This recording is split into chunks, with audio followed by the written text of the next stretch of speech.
Hello and welcome to the Lobster Pot Podcast, aka Day 2 of Product Earth's Seminar Zone. Boom. And today, well, it's my turn, but it's not just my turn to do a seminar. It's the turn of this lovely lady as well, the lean, mean content machine that is Amna Shamim. How are you doing today? I'm doing well, and I love that intro.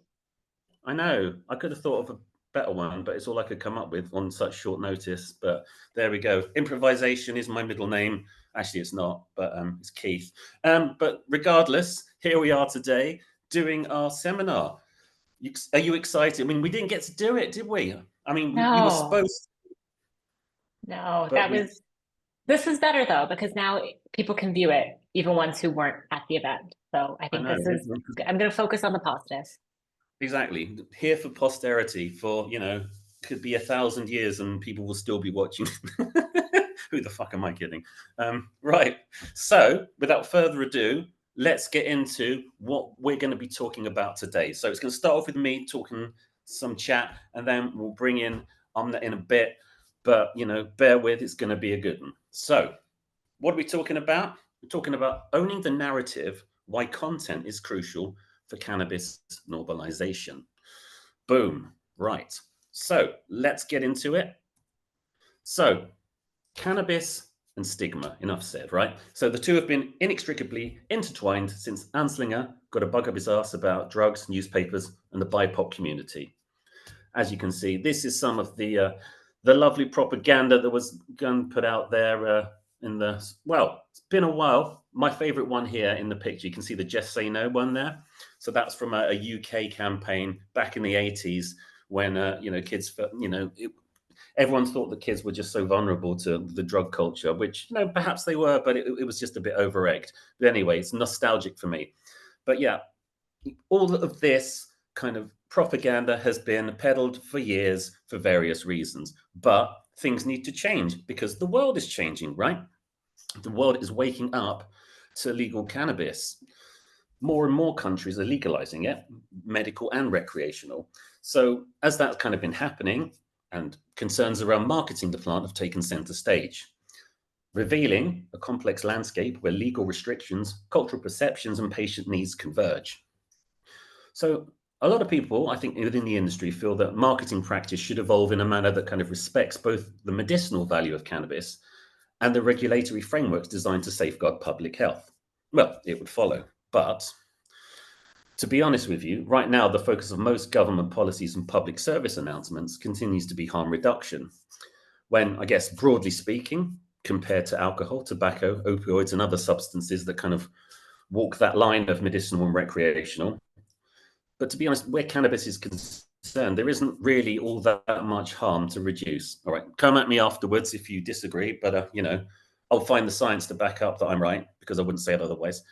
So, so instead of this kind of fear, stigma, and abstinence aligned kind of scaremongering through all these kind of drug education campaigns, or these kind of heavily skewed towards condemnation stuff, as you can see, the lovely South Wales police flyer in this particular slide talking about what the police can do if they catch you with cannabis. So, with that aside, really, shouldn't these kind of cannabis harm reduction campaigns, shouldn't we be reframing it more, medical cannabis, in a more positive light?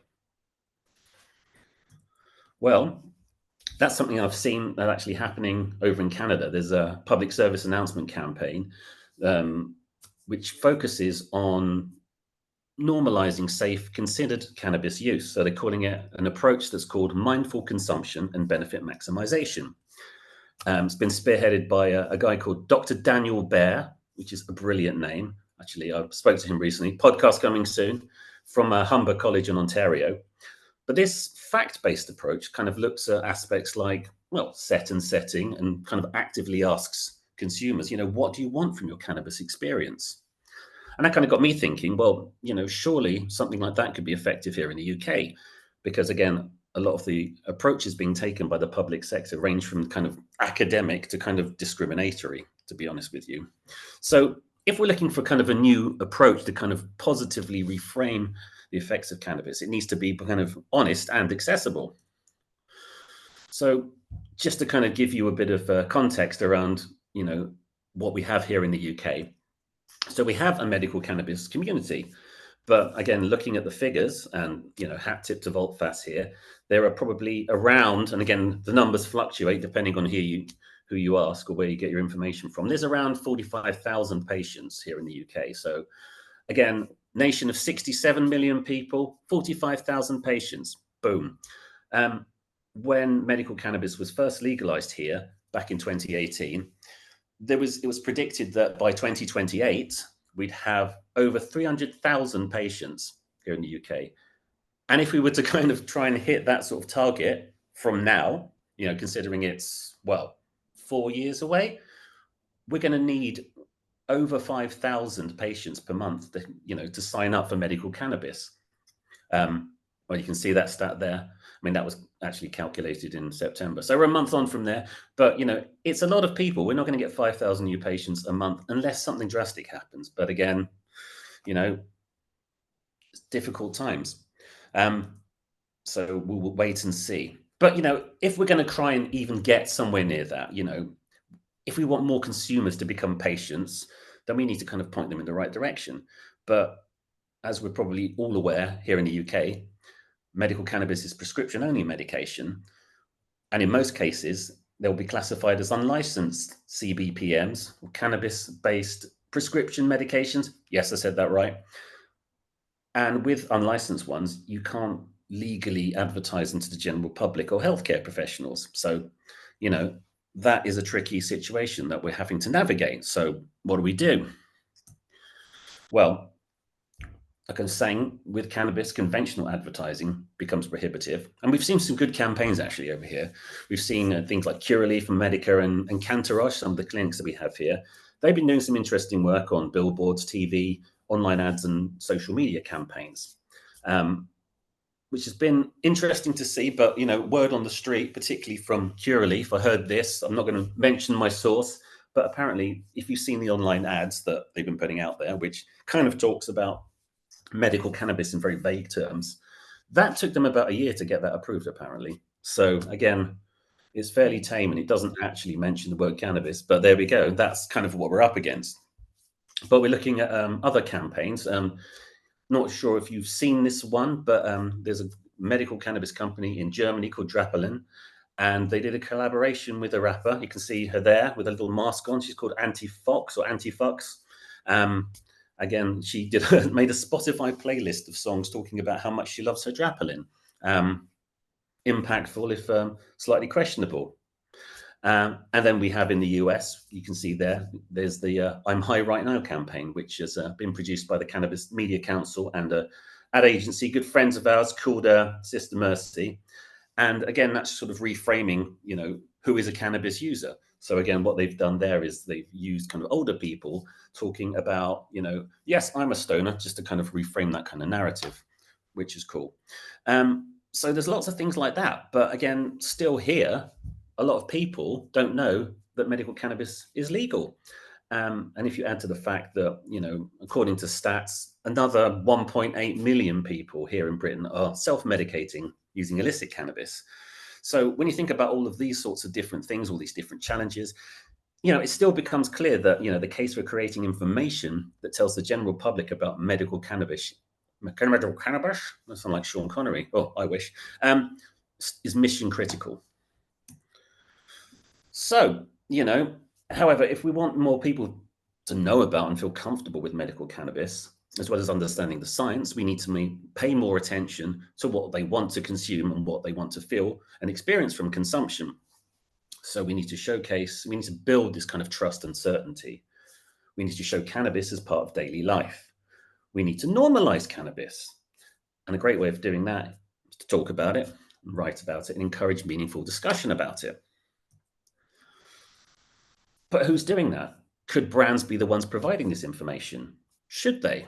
Well, absolutely. Cannabis businesses that aren't using content to create a broader discussion around cannabis use, frankly, they're missing out on both being a credible source of information and being seen as a trusted brand. So one such organization that's going great guns here, and this is where we bring in Amna, the Cannabis Community, who I know you've worked with for a number of years now. Started out as a Facebook group in 2013, and today is the largest and most engaged community of cannabis consumers in North America. You do lots of different things, don't you? So you help people discover cannabis and, about these different experiences, talking about guides, recipes. But, tell us more, Amna. Tell us about some of the work that you're doing at a Cannabis Community. Cannabis Community is really impressive. I've loved seeing the journey of it. And we actually started out as the medical cannabis community. And the reason we dropped the word medical is because we discovered that a lot of our community were self-medicating. Just as you said, there's a lot of people in the UK who are self-medicating, and there's a lot of people, we are US based, so we primarily serve the US audience. And they were self-medicating and they were put off by medical. So to be more inclusive, we are now the cannabis community. Although, what, again, we have found in our user base is a lot of people are medicating. They're self-medicating, often for conditions that are not recognized in their state, because in the US, we are state by state. So even though it is general consumers and technically a lot of adult use, a lot of it really is medical. And this is where the brands really need to step in, because whether you're a rec or you're adult, whether you're rec or medical, your audience needs education. In the last 12 months, we had over 500,000 visitors. I think it was just over 510,000 visitors in the last 12 months alone.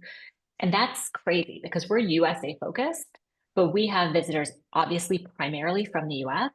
But after that, our visitors come from Canada, Australia, and the UK. So people are not getting the information that they need.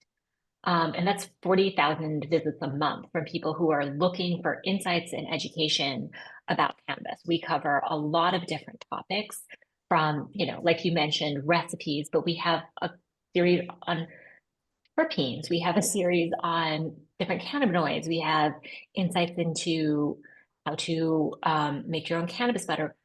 We are USA focused, so we do have a lot of stuff that is state by state. In the US, things like how to get your medical card in different states, where we have a recommended partner who can help help people navigate that process in each state. We have, unfortunately, a lot about gun rights because that is really important to the US audience. So we have a ton of content that is absolutely irrelevant for people in Canada, Australia, the UK, and all over the world. And we are still getting so many visitors because they just aren't getting the information that they need.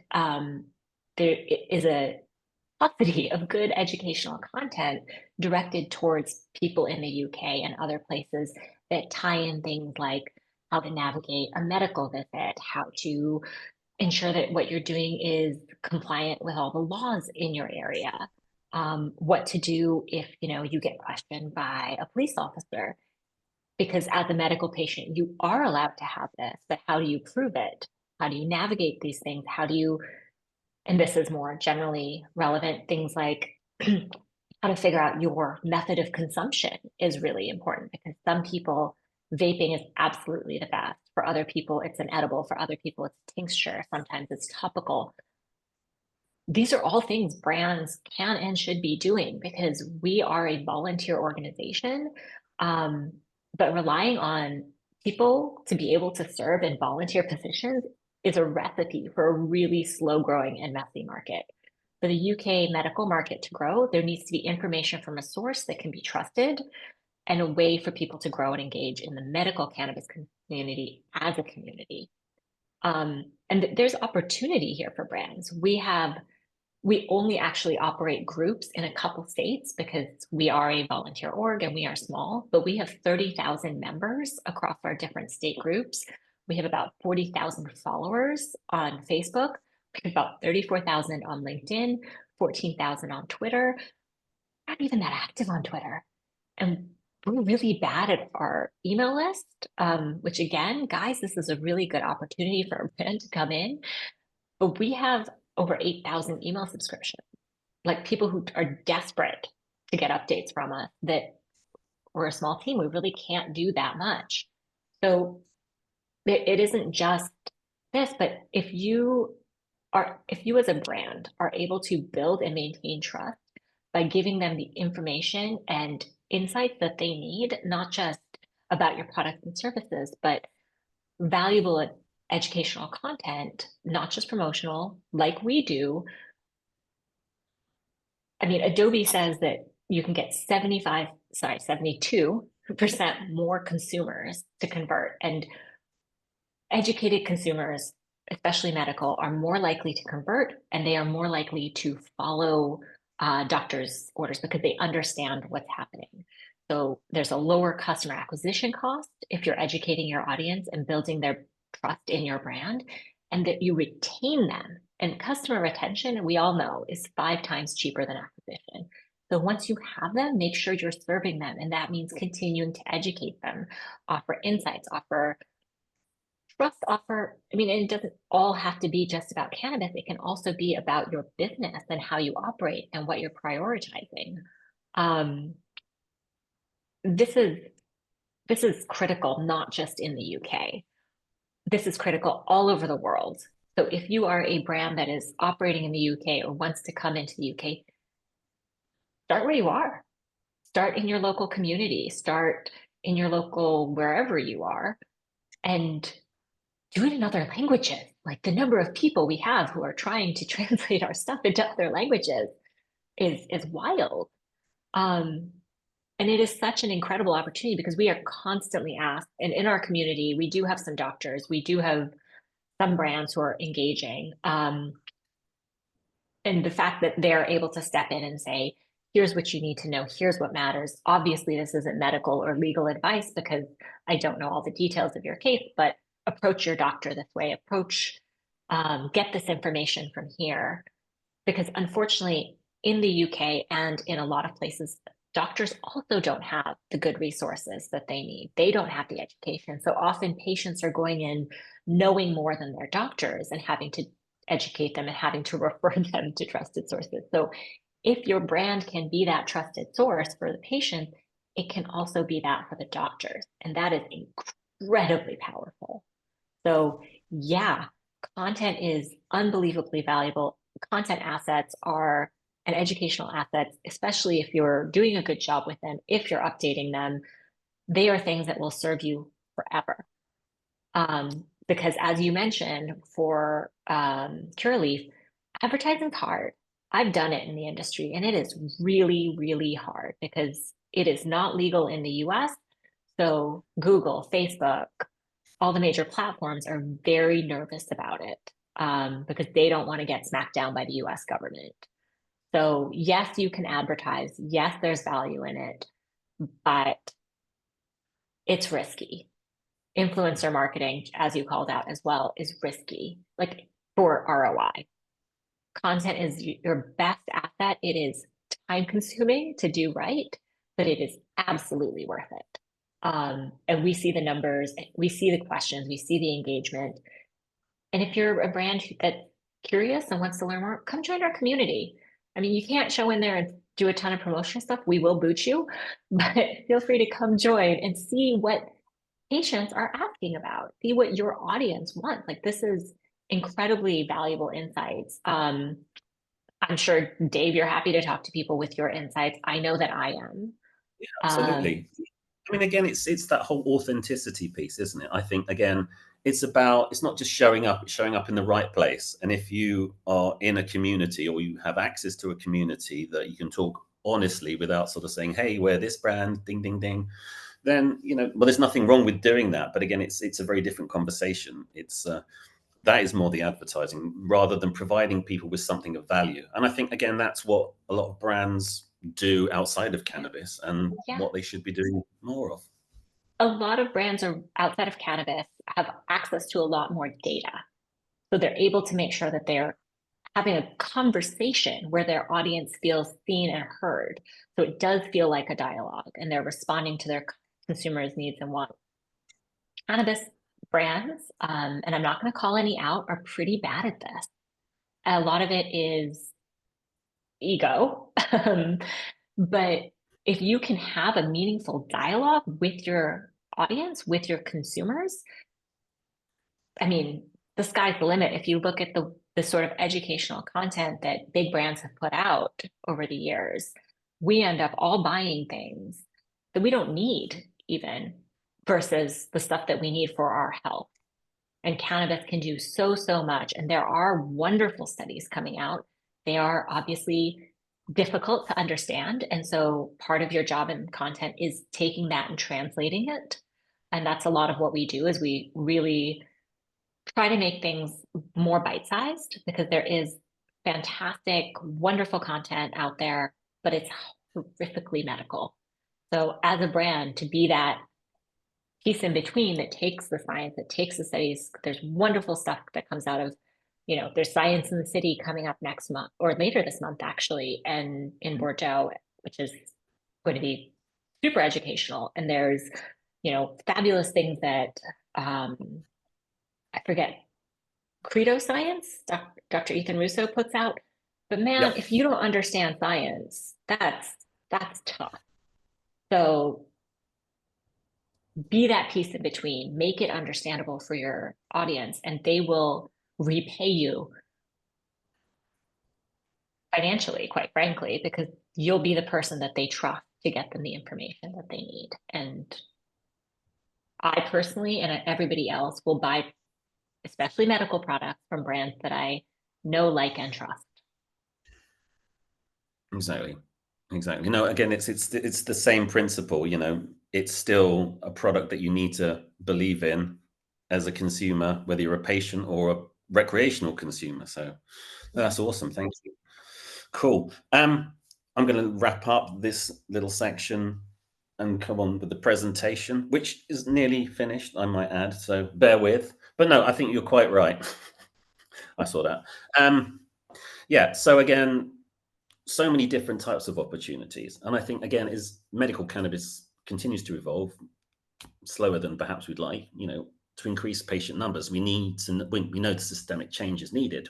So what does that mean? That means lots of sort of pieces need to fall into place, reviewing patient qualifying criteria here in the UK. It's too complicated, I believe. Reducing the cost. People are always talking about, it's how much is this? Oh my God, how much a gram? Rightly or wrongly. And also, I think, increasing NHS access here in the UK, that's going to be critical in driving those patient numbers. But, if we're completely honest, I feel like recreational legalization is the end game here. It's where the real economic opportunity is. But, as we've sort of seen in other countries, that doesn't necessarily mean it's going to work in the UK. But, Canada and Germany in particular, the sort of rigorous compliance and legislation around medical cannabis seems to give way to a more robust recreational market. And I think that's, again, for people who were kind of thinking more on the rec side, that's something to keep in mind. So, yeah. So, there's lots of conversations to be had around all of these topics. The least we can do is speak as directly as possible to those whose attention we want, as we were sort of saying. At the same time, content isn't any single thing, as we've just seen. It can be everything from blogs, case studies, ebooks, white papers, videos, podcasts, social posts, PR, all of the above, really, and more. And, but whatever form it takes, it needs to be kind of fluid. And what really matters is the content of the content, as in what it's about, not the fact it exists. It needs to have that impact. It needs to have some cut through. It needs to add value for the audience. Because, at the end of the day, if you're a brand, no one really cares about what you want to do. They care about what it means for them. And again, that's no different whether in cannabis or cars or, carrot growing, I don't know about carrot growing. I don't know. I just going for the alliteration there, but you get the point. So here kind of endeth the lesson, so to speak. I'll make this presentation visible and available if people want to look at it. There's a few links here. Again, talking about some of the things we outlined here. You'll see some of the campaigns and some of the current rules and regulations here in the UK, and a bit more about some of those other campaigns I was talking about. So there we go. That's it. Thank you very much for attending our TED Talk. No, hang on. I'm getting ideas of molestation, delusions of grandeur. Maybe one of those TEDx things that, no one turns up at, and they have very small. But anyway, there we go. We are all kind of done and dusted there. Thank you, Amna. So, yeah, I think that went well. I think it went well, but I just want to drop in that I'm going to volunteer you for this. But if you have questions, concerns, you just want to talk to somebody that understands content and how to do this, reach out to me or Dave. We talk about this all day long, and we are happy to work harder to convince you of the value of this. And we have loads more data that we can share with you. It just seemed like it might get a little boring if we got too into the weeds here, but reach out. We love to chat. We love to meet new people. And if there's anything we can do to help, we're in. That's it. Absolutely. I concur what she said, etc. So there we go. Cool. Well, there we go. I think we're done for now. Thank you very much for joining me, Amna. And yeah, enjoy your tropical paradise that you seem to inhabit. And I will Wow. stay my good friend. Yeah. Yeah. I mean, yours is green too. I just went with a It little is. more nature. Yeah. Mine's a bit more brandy. There we go. You go. See that So, you can do things like this too. That helps get brand awareness. But yeah, I'll leave it there. But thank you very much. We'll see you soon. thank you. Thank you. And ciao for now. Yeah.